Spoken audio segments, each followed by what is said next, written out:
मुंबईत पुन्हा एकदा बिबट्याची दहशत पाहायला मिळते। बोरिवलीतील संजय गांधी राष्ट्रीय उद्यान परिसरामध्ये पुन्हा एकदा बिबट्याचा वावर पाहायला मिळतोय। बिबट्याने एका गृहस्थांवर हल्ला केल्याची ही धक्कादायक बातमी समोर येते। या घटनेमुळे आता परिसरात भीतीचं वातावरण निर्माण झालंय।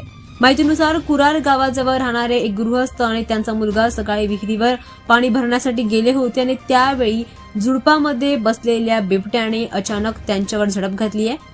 या झडपेमध्ये हल्ल्यामध्ये त्या वडिलांच्या डोक्याला गंभीर दुखापत झाली आहे आणि त्यांच्या मुलाला देखील जखमा झाल्यात। त्यांनी आरडाओरडा करायला सुरुवात केली। त्यानंतर बिबट्या लगेचच तिथून पळून गेला आणि तिथे जमलेल्या लोकांनी लगेचच त्या वडील आणि मुलाला रुग्णालयात दाखल करण्यात आलंय। कांदिवली येथील शताब्दी रुग्णालयात त्यांना उपचारासाठी दाखल करण्यात आलंय। सध्या त्यांची प्रकृती स्थिर असल्याची माहिती डॉक्टरांनी दिली आहे। मात्र या घडलेल्या घटनेनंतर परिसरात पुन्हा एकदा घबराट पसरली आहे। दरम्यान आता या घडलेल्या घटनेनंतर खरं तर वन विभागाकडून नागरिकांना सतर्क राहण्याचं आवाहन करण्यात आलंय। या घटनेनंतर पुन्हा एकदा संजय गांधी नॅशनल पार्क परिसरामध्ये राहणाऱ्या नागरिकांच्या सुरक्षेचा प्रश्न ऐरणीवर आलाय।